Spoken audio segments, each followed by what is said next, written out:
Shalom, selamat sore Bapak Ibu Saudara-saudari yang terkasih di dalam nama Tuhan. Kita boleh bertemu kembali pada sore hari ini berkat anugerah Tuhan. Ada sukacita di dalam hati kita semua. Kalau kita selalu melekat kepada Tuhan, percaya kepada Tuhan, hari demi hari kita akan sanggup menghadapi perjalanan hidup ini. Saudara, mari sebelum kita akan mendengar firman Tuhan, kita akan memuji menyembah terlebih dahulu.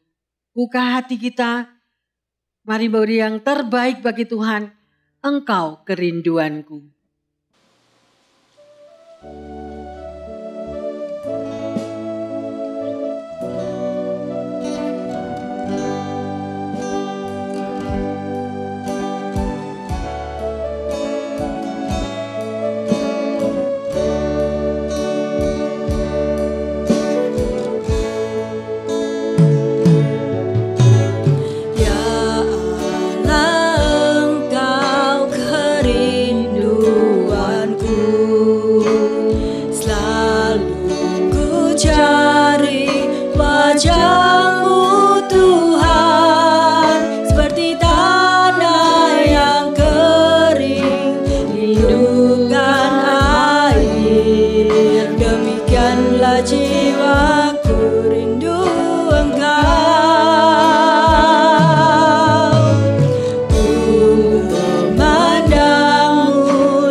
bawa kami untuk agar kami mau selalu rindu kepada Engkau. Adakah iman di bumi ini ya Tuhan, pada waktu Engkau datang kembali untuk menjemput kami? Haleluya.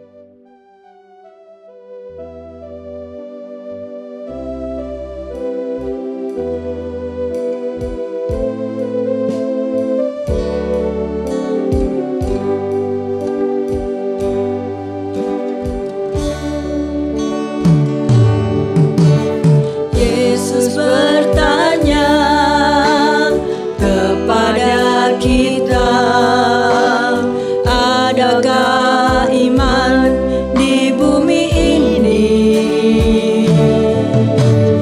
Bila Dia datang kedua kalinya untuk menghakimi dunia. Yesus bertanya kepada kita, adakah iman di bumi ini? Bila Dia datang kedua kalinya untuk menghakimi dunia. Apa yang kau buat selama hidupmu? Adakah iman di hatimu? Allahkah membenarkan orang pilihannya yang sungguh berharap padanya? Yes, Lord Jesus. Yesus bertanya kepada kita, adakah iman di bumi ini? Bila Dia datang kedua kalinya untuk menghakimi dunia. Yes, Lord. Apa yang kau buat selama hidupmu? Adakah iman di hatimu? Allah akan membenarkan orang pilihannya yang sungguh berharap padanya. Apa yang kau buat selama hidupmu? Adakah iman di hatimu?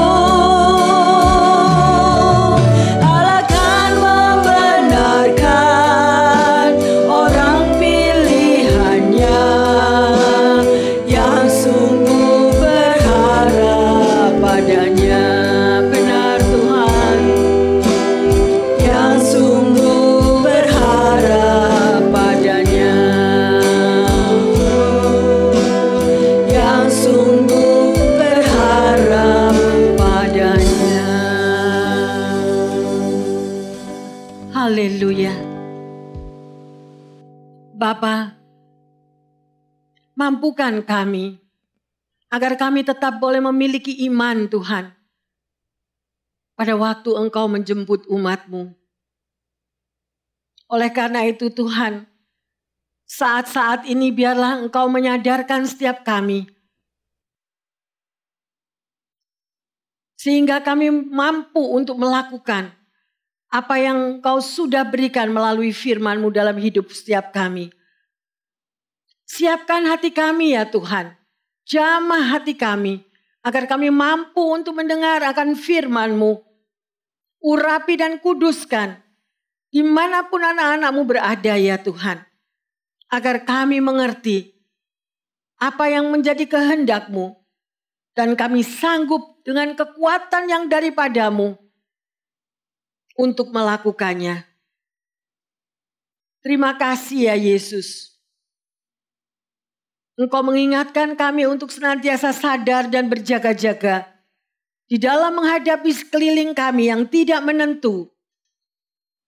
Bahkan membawa ketakutan di dalam kehidupan anak-anak-Mu.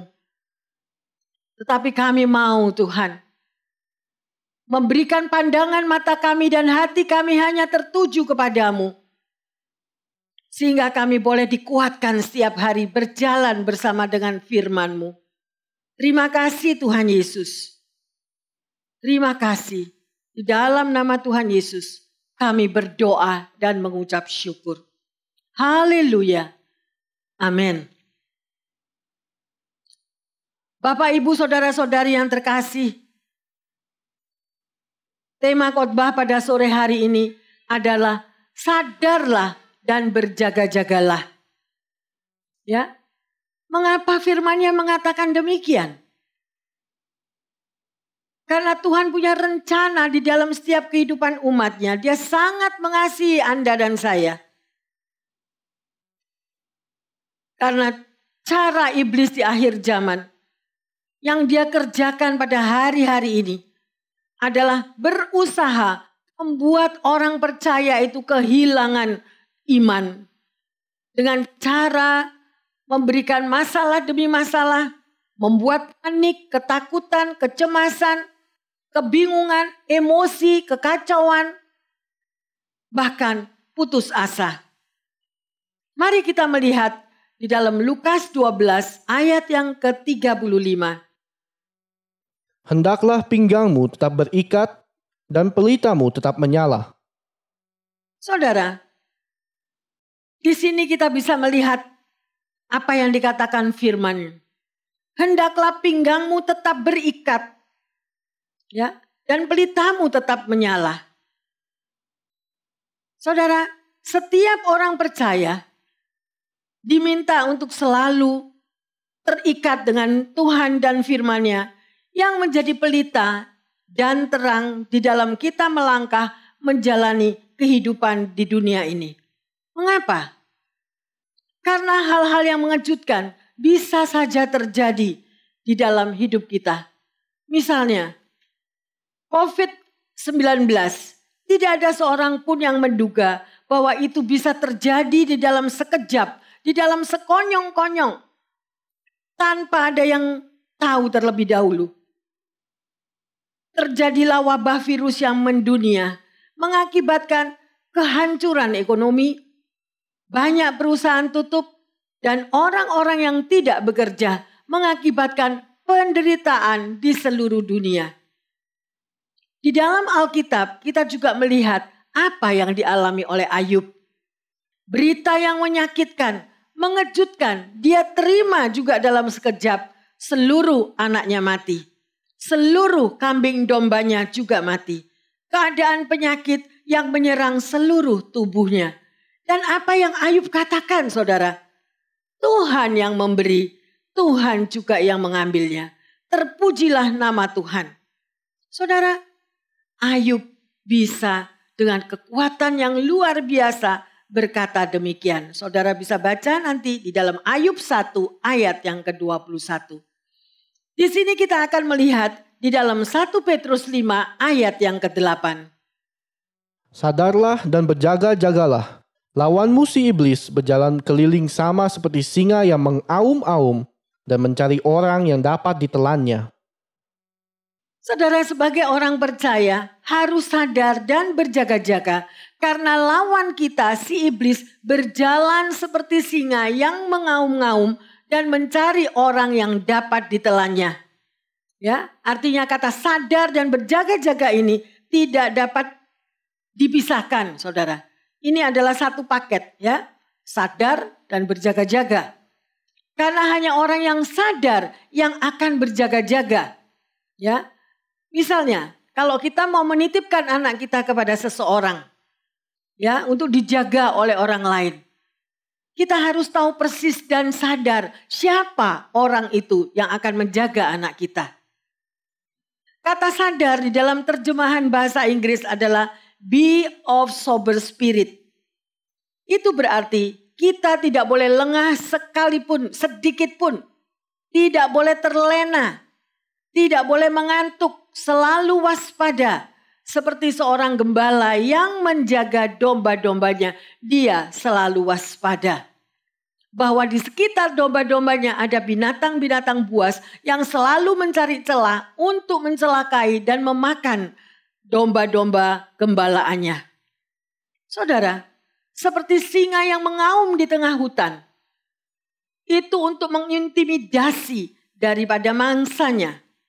Tetapi seorang gembala akan selalu berjaga-jaga seperti seorang prajurit dalam peperangan. Ya, dia tidak boleh lengah sedikit pun dan harus selalu sadar bahwa musuh ada di sekitarnya dan siap untuk membunuhnya. Kata berjaga-jaga di dalam Alkitab bahasa Inggris diterjemahkan be on the alert. Berarti selalu siap sedia untuk menghadapi serangan. Ya, siap untuk mengambil tindakan jika tiba-tiba musuh menyerang. Selalu siap untuk melindungi diri supaya tidak jatuh ke tangan musuh. Kita bisa lihat di sini di dalam Markus 14 ayat yang ke-38. Berjaga-jagalah dan berdoalah supaya kamu jangan jatuh ke dalam pencobaan. Roh memang penurut, tetapi daging lemah. Ya, saudara, dikatakan roh memang penurut tetapi daging lemah. Oleh karena itu saya selalu mengajak dan menghimbau saudara untuk manusia rohani kita itu dikuatkan. Ya, karena apa? Karena manusia daging itu selalu lemah. Ya, daging itu lemah dan akan membawa saudara dan saya selalu jatuh. Ya, dan kita akan bertubi-tubi menghadapi masalah dan pencobaan. Tetapi kalau saudara dan saya meningkatkan manusia rohani itu dengan berdoa, mengucap syukur, memuji, menyembah. Ya, selalu siap sedia setiap hari. Karena kita harus tahu bahwa peperangan rohani itu saudara alami setiap hari. Bagaimana Anda dapat kuat? Ya, apabila mangsa mencari untuk menerkam kita. Tapi kalau manusia rohani kita kuat, kita akan peka. Bahwa ada serangan dan kita akan mampu menyerang seperti firman Tuhan mengatakan. Lawanlah iblis maka dia akan lari daripadamu. Mampukah saudara untuk melawan iblis? Hanya dengan satu jalan. Kalau manusia rohani kita itu kuat, kita akan mampu melawan si iblis. Ya, saudara, seorang misionari bercerita, dia dapat melihat bukit setinggi 1.700 meter di depan rumahnya. Ya, yang disebut Cerro del Borrego atau Bukit Domba. Pada tahun 1862, pasukan Prancis datang untuk menyerbu Meksiko. Mereka berkemah di tengah taman Orizaba. Sementara pasukan Meksiko lalai menjaga jalur masuk menuju puncak bukit itu. Akhirnya tentara Prancis pun menyerang dan membunuh 2.000 tentara Meksiko yang tengah tidur. Saudara, sebagai anak Tuhan, kita jelas teringat pada satu bukit yang lain, yaitu Bukit Zaitun. Dari taman di kaki bukit tempat sekelompok murid Yesus jatuh tertidur. Dan Yesus menegur mereka dan berkata, berjaga-jagalah dan berdoalah supaya kamu jangan jatuh dalam pencobaan. Roh memang penurut, tetapi daging itu lemah. Seperti tadi yang sudah dibaca di dalam Markus 14:38. Saudara, benar-benar camkanlah firman Tuhan ini. Kita hanya mendengar dan melupakan, itu sangat mudah. Tetapi kalau engkau dan saya mendengar akan firman Tuhan, rekam di dalam hatimu, dan setiap hari firman itu akan terulang, mengingatkan kita untuk selalu sadar dan berjaga-jaga. Ya, karena si jahat selalu memasang radar untuk siap menyerang anak Tuhan yang lemah atau yang terlena.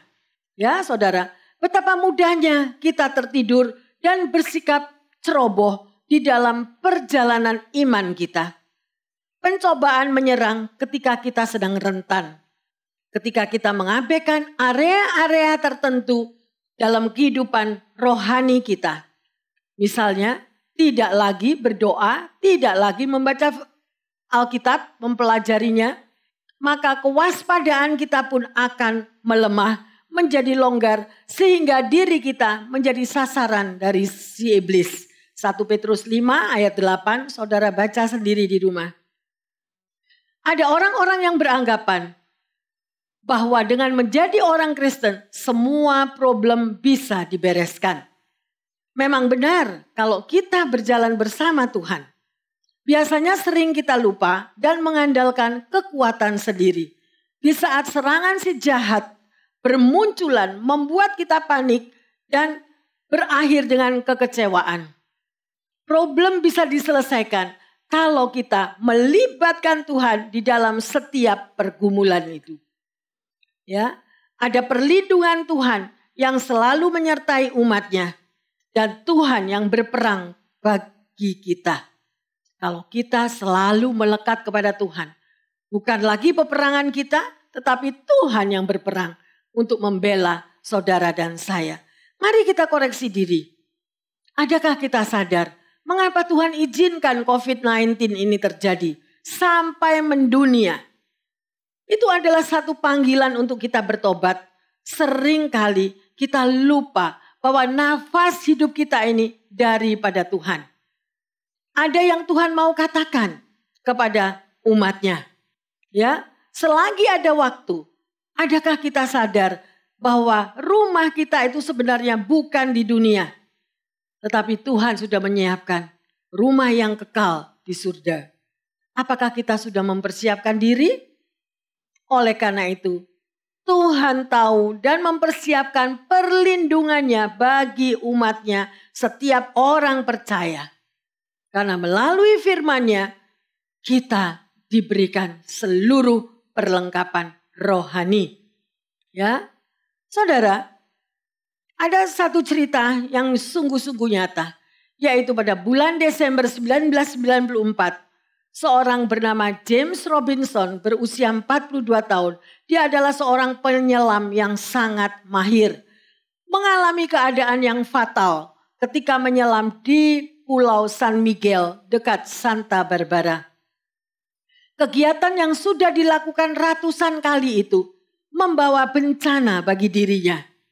Rupanya sejak lama ia menjadi incaran seekor hiu putih yang ganas. Tanpa Robinson sadari, tiba-tiba ikan hiu itu menyerang dan melukainya. Karena luka yang parah itu, akhirnya ia meninggal beberapa jam kemudian. Saudara, seringkali kita sebagai anak Tuhan kita terlena. Karena merasakan kita mampu, kita kuat, kita bisa. Ya, kita sudah ahlinya untuk mengatasi hal-hal yang demikian. Saudara ingat ada satu pepatah Indonesia yang mengatakan, sepandai-pandainya tupai melompat, dia akan jatuh juga. Oleh karena itu, biarlah kita sebagai anak-anak Tuhan selalu sadar dan berjaga-jaga. Banyak anak Tuhan yang selalu meremehkan keadaan sehingga tidak ada kepekaan pada waktu bahaya mengintai dalam hidupnya. Mari kita koreksi diri. Firman Tuhan memberitahu kita untuk mengerti akan tanda-tanda zaman. Lihatlah apa yang terjadi saat ini di sekeliling kita. Ya, iblis datang dengan menggemparkan. Bagi yang tidak sadar dan berjaga-jaga, maka kita akan terintimidasi dan kita akan berpikir tidak ada cara lain selain menyerah atau putus asa dan mengambil jalan pintas. Ya saudara, Bapak Ibu saudara-saudari yang terkasih, sebagai anak Tuhan yang sudah diperlengkapi oleh senjata Allah, Tuhan sudah memberikan kita kuasa. Jangan memberi celah sedikit pun kepada iblis. Firman-Nya mengatakan, lawanlah iblis maka dia akan lari daripadamu. Mari kita lihat, siapakah orang yang tidak sadar? Yaitu orang yang lagi tidur, atau orang yang koma, orang yang pingsan, dan juga orang yang mabuk, orang yang terhipnotis, dan juga orang yang terlena oleh kenikmatan dan harta dunia. Oleh karena itu kita harus selalu Sekali lagi, sadar dan berjaga-jaga. Jangan sampai kita terlena. Sebagai anak Tuhan, bagaimana menghadapi musuh yang ada di sekitar kita supaya kita sanggup berperang? Tuhan sudah menyiapkan senjata untuk kita. Ketika kita berdoa, manusia rohani kita bersekutu dengan roh Tuhan. Mari kita baca perlengkapan senjata Allah di dalam Efesus 6 ayat yang ke-10 sampai yang ke-17. Akhirnya, hendaklah kamu kuat di dalam Tuhan, di dalam kekuatan kuasa-Nya. Kenakanlah seluruh perlengkapan senjata Allah, supaya kamu dapat bertahan melawan tipu muslihat iblis. Karena perjuangan kita bukanlah melawan darah dan daging, tetapi melawan pemerintah-pemerintah, melawan penguasa-penguasa, melawan penghulu-penghulu dunia yang gelap ini, melawan roh-roh jahat di udara. Sebab itu ambillah seluruh perlengkapan senjata Allah, supaya kamu dapat mengadakan perlawanan pada hari yang jahat itu dan tetap berdiri. Sesudah kamu menyelesaikan segala sesuatu. Jadi berdirilah tegap, berikat pinggangkanlah kebenaran, dan berbaju jirahkanlah keadilan. Kakimu berkasutkan kerelaan untuk memberitakan Injil damai sejahtera. Dalam segala keadaan, pergunakanlah perisai iman. Sebab dengan perisai itu, kamu akan dapat memadamkan semua panah api dari si jahat. Dan terimalah ketopong keselamatan dan pedang roh, yaitu firman Allah. Saudara, luar biasa firman ini. Meteraikan di dalam hatimu, tiap hari saudara harus waspada dan membaca daripada ayat-ayat ini. Karena betul-betul sangat menguatkan dan memberitahukan apa yang saudara dan saya harus lakukan menghadapi hari-hari ke depan. Pada ayat yang ke-10, Tuhan mau agar kita memiliki kekuatan menghadapi realita kehidupan ini yang penuh dengan masalah dan persoalan hidup. Namun satu hal yang harus kita percaya, bahwa kekuatan kita adalah bersumber dari Tuhan Yesus. Pertanyaannya, mengapa kita harus kuat di dalam Tuhan? Ada dua hal. Yang pertama, karena masa yang sukar. Saudara, kita tidak dapat ditipu. Karena memang benar bahwa saat-saat ini adalah saat masa yang sukar. Yaitu kita bisa baca di dalam 2 Timotius 3 ayat yang pertama. Ketahuilah bahwa pada hari-hari terakhir akan datang masa yang sukar. Ada masa yang sukar. Saat ini dunia dalam keadaan masa yang sukar. Dalam segala bidang kehidupan. Baik di dalam menghadapi COVID-19 juga dalam hal perekonomian. Bapak, Ibu, Saudara-saudari yang terkasih bisa baca di rumah. Ya, di dalam 2 Timotius 3 ayat yang pertama sampai ke-5. Tentang keadaan manusia di akhir zaman. Itu adalah satu kenyataan, saudara. Ya, firman Tuhan dipakai untuk mengingatkan dan menyadarkan kita, terutama kita sebagai anak-anak Tuhan. Tahu di manakah posisi Anda dan saya saat-saat ini. Ya. Yang kedua, akan ada goncangan. Ibrani 12 ayat 26 sampai 29. Waktu itu suaranya menggoncangkan bumi, tetapi sekarang ia memberikan janji. Satu kali lagi aku akan menggoncangkan bukan hanya bumi saja, melainkan langit juga. Ungkapan satu kali lagi menunjuk kepada perubahan pada apa yang dapat digoncangkan. Karena ia dijadikan supaya tinggal tetap apa yang tidak tergoncangkan. Jadi, karena kita menerima kerajaan yang tidak tergoncangkan, marilah kita mengucap syukur dan beribadah kepada Allah menurut cara yang berkenan kepadanya dengan hormat dan takut. Sebab Allah kita adalah api yang menghanguskan. Saudara, akan ada goncangan. Ya, saudara baca lagi, teliti lagi, meteraikan di dalam hatimu. Bukankah ada gempa bumi, ada tsunami, ada huriken, dan kejahatan terjadi di mana-mana. Dunia sedang mengalami kegoncangan yang luar biasa, bangsa melawan bangsa. Namun hanya satu yang tidak tergoncangkan, yaitu kerajaan Allah. Tuhan mau agar kita kuat di dalam kekuatan kuasa-Nya. Artinya apa? kalau saudara dan saya hanya melekat kepada Tuhan. Ya, memang kita hidup di dunia, memang kita harus masih membereskan apa yang kita hadapi di dunia ini. Tetapi kalau kita hidup mau melekat kepada Tuhan sepenuhnya, maka Tuhan yang akan berbagi saudara dan saya. Ya. Setelah kita kuat di dalam kekuatan kuasa Tuhan, maka ada beberapa hal yang harus kita lakukan, yaitu bersiap sedia untuk menghadapi peperangan rohani. Tadi saya sudah katakan bahwa peperangan rohani itu saudara dan saya hadapi setiap hari. Ya, itu sungguh nyata. Kita lihat pada ayat yang ke-12. Karena peperangan ini yang kita alami bukan melawan darah dan daging, tetapi melawan pemerintah-pemerintah, penguasa-penguasa, penghulu-penghulu dunia, roh-roh jahat di udara, melawan kuasa iblis.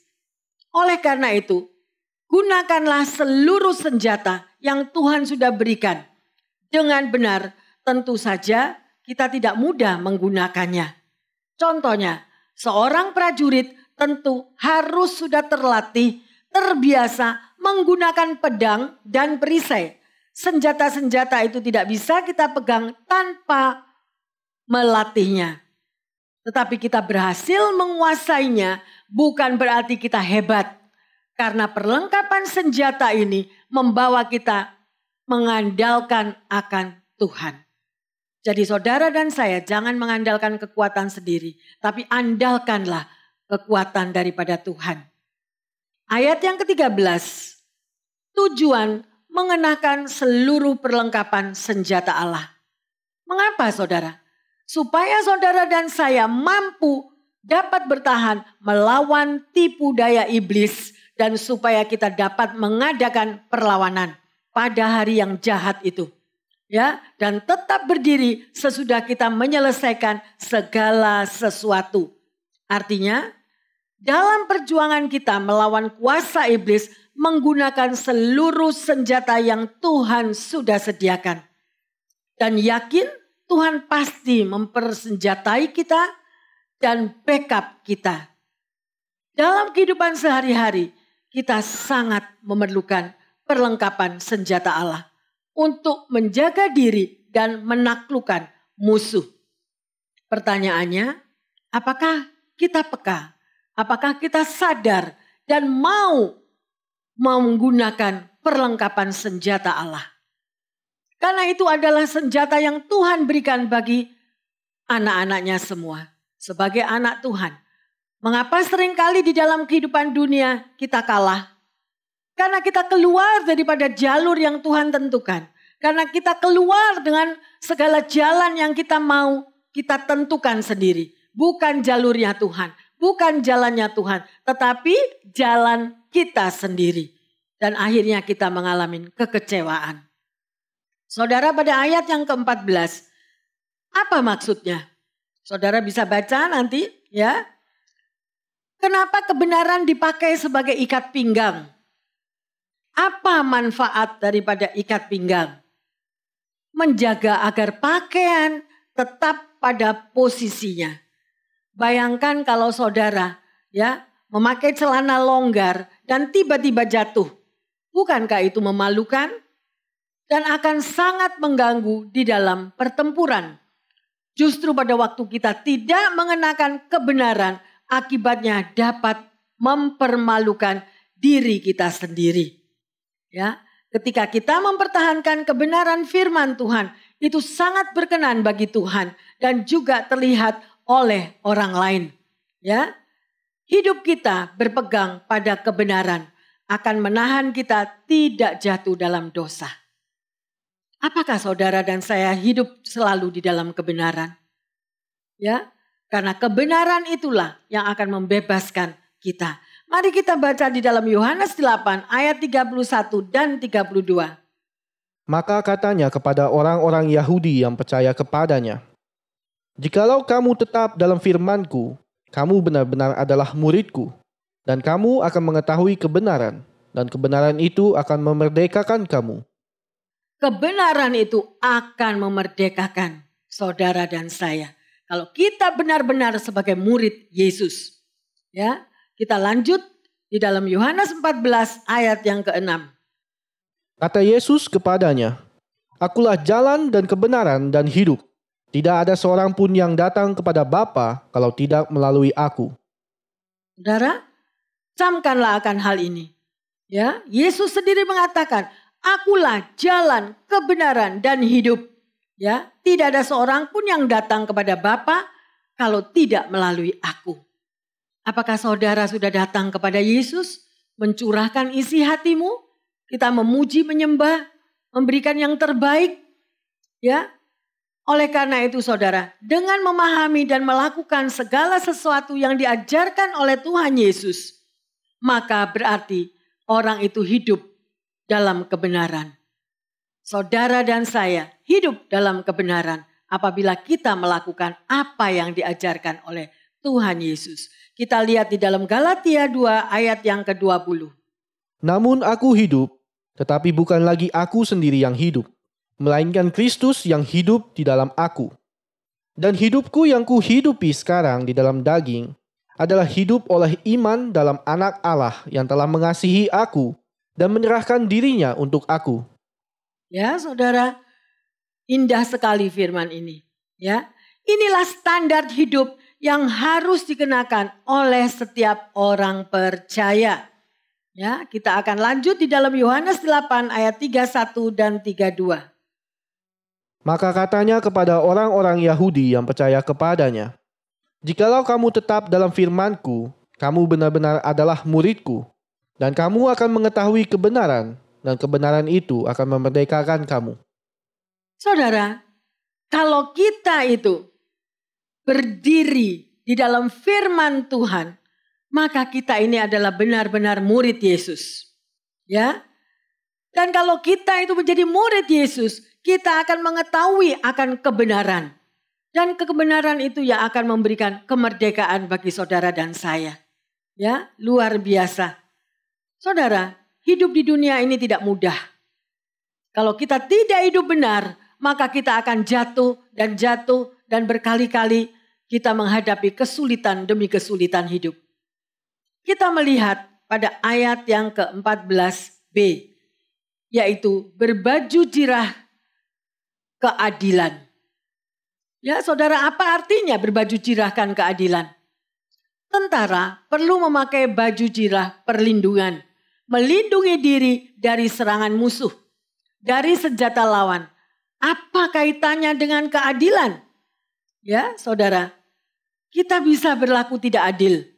Ya, karena kita tetap manusia dan manusia masih dikuasai oleh daging, ya, saudara, akan memancing banyak masalah kalau kita tidak berbuat adil.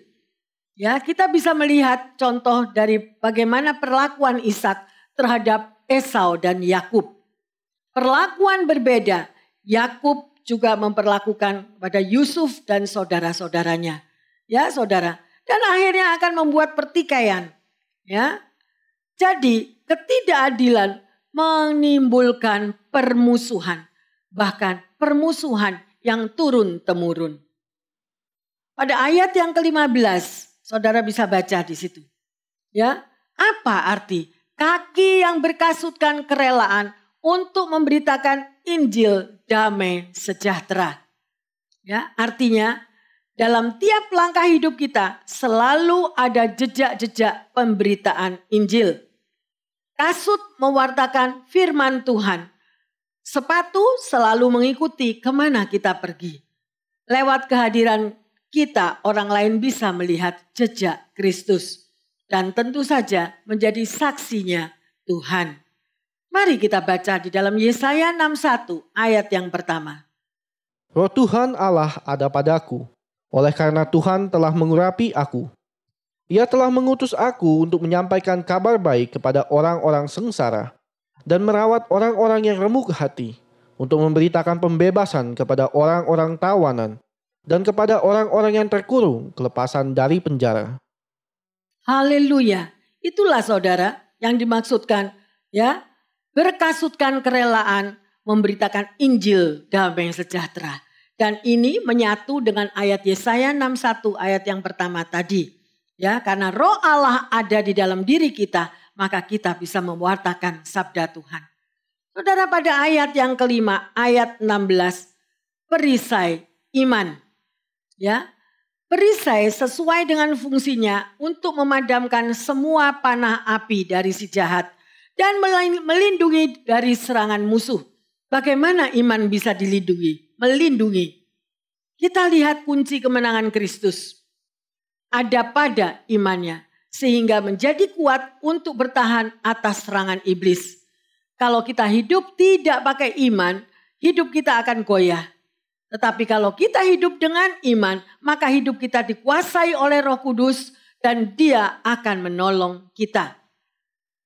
Dalam hidup ini, iblis melemparkan panah-panah api, bisa dalam bentuk kekhawatiran, kecemasan, kemarahan, keputusasaan, tersinggung, kecewa, pahit hati, ya saudara, emosi, terluka. Mendengar perkataan suami, mendengar perkataan istri, mendengar perkataan anak, iblis menyerang dan melumpuhkan kita untuk menghancurkan iman kita. Kita membutuhkan perisai iman yang lebih tinggi dari persoalan hidup kita. Dan proses itu membutuhkan waktu. Kita perlu mendengarkan firman lebih dan lebih lagi untuk menguatkan kita. Dan firman itu akan masuk di dalam pikiran dan hati kita. Dan akan membangkitkan iman kita di dalam setiap keadaan. Yang keenam, ayat ke-17 dan 18. Di situ dikatakan, ketopong keselamatan dan pedang roh. Apa artinya? Setiap orang yang berperang membutuhkan ketopong keselamatan. Kepala itu adalah aset yang paling besar. Di dalam kepala ada pikiran. Medan pertempuran terjadi di situ, di dalam pikiran kita. Ya, karena apa? Kita bisa berimajinasi melalui pikiran yang bisa juga kemana-mana. Ya, saudara. Kalau kita menyerahkan pikiran kita kepada iblis, sulit untuk dipulihkan.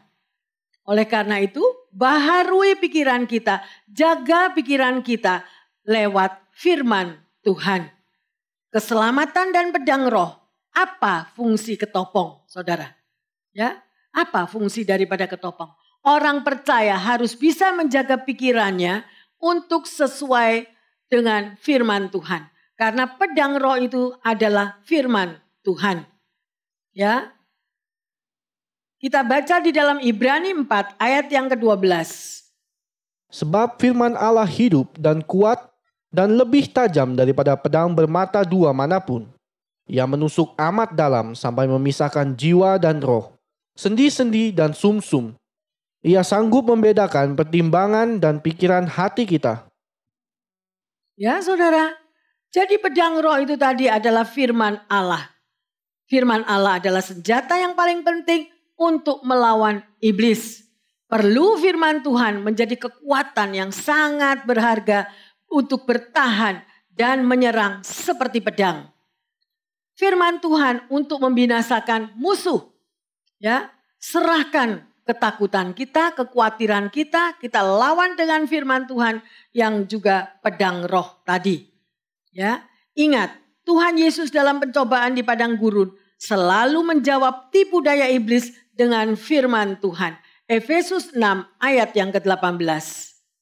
Dalam segala doa dan permohonan, berdoalah setiap waktu di dalam roh dan berjaga-jagalah di dalam doamu itu dengan permohonan yang tak putus-putusnya untuk segala orang kudus. Ya, saudara. Jadi sangat penting, saudara, untuk kita berdoa. Ya, memohon, berdoa setiap waktu di dalam roh. Dan berjaga-jaga di dalam doa itu. Ya saudara. Jadi kalau saudara jarang mau untuk berdoa. Bahkan mungkin tidak pernah berdoa. Sungguh kita akan menjadi lemah. Ya, kita akan mudah panik pada waktu persoalan terjadi. Mengapa kita berdoa? Karena ada kuasa di dalam doa. Doa adalah satu-satunya cara bagi kita menyampaikan isi hati dan pikiran kita kepada Allah dan memberikan segala beban pergumulan kita ke bawah kaki Tuhan Yesus. Doa juga kita gunakan sebagai senjata yang luar biasa karena doa mengubah situasi dan kondisi. Contohnya, kita melihat Tuhan Yesus pada waktu dia berada di Getsemani. Saudara bisa baca di rumah Matius 26 ayat 36 sampai 45.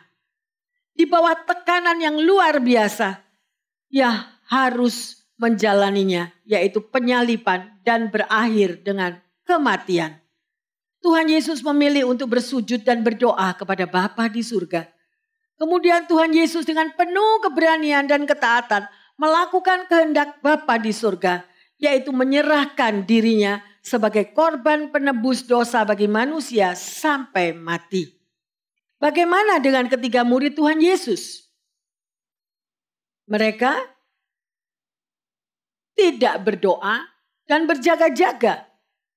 Padahal murid Tuhan Yesus bersama dengan Tuhan Yesus berada di Getsemani. Ya, mereka menjadi sangat lemah karena mereka tidak berjaga-jaga dan berdoa.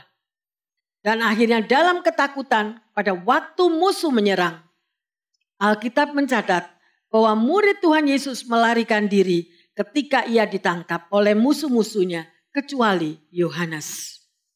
Marilah kita terus sadar dan berjaga-jaga dalam doa karena doa kita adalah senjata yang meraih kemenangan demi kemenangan. Selalu kita bahkan firman-Nya mengatakan kita akan keluar lebih dari pemenang. Ya saudara, ingatlah bahwa doa orang benar bila dengan yakin didoakan sangat besar kuasanya. Ya, Yakobus 5:16. Bapak Ibu saudara-saudari terkasih, untuk mengalami kuasa yang besar, gunakanlah doa sebagai senjata peperangan rohani. Masalah apa yang sedang kita hadapi saat ini?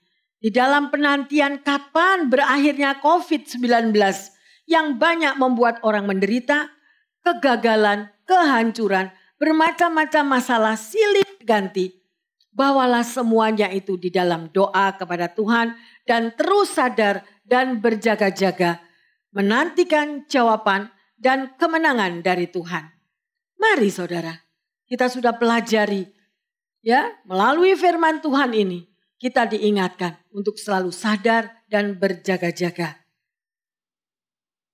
Saudara, Bapak, Ibu, Saudara-saudari yang terkasih dimanapun Anda berada, mari satukan hati. Bersama dengan saya, kita mau datang kepada Tuhan. Kita akan menyembah. Zaman sekarang berjagalah. Ingat kata-kata dari setiap lagu ini, setiap daripada apa yang kita nyanyikan. Menjadi doa, menjadi kekuatan, mengingatkan kita. Ya, waktunya kita berjaga-jaga. Lihat sekeliling kita yang bergelora. Tapi ada Tuhan Yesus, kita tidak akan takut. Haleluya. Zaman sekarang berjagalah. Lihat dunia bergelora. Kedengaran sini sana banyak kabar menggemparkan. Berlindunglah dalam sabda Allah. Mari saudara bersama-sama menyembah zaman sekarang. Zaman sekarang berjagalah. Benar Tuhan, sadarkan kami. Lihat dunia bergelora. Kedengaran sini sana banyak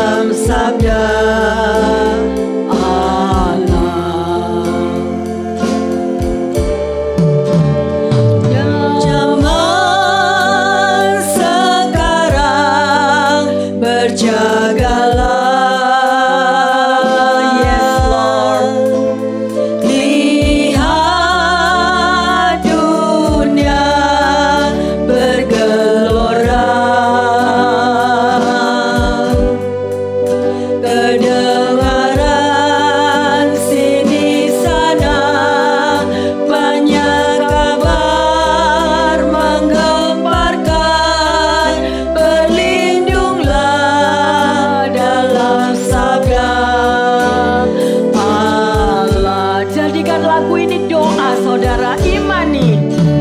Zaman sekarang berjagalah.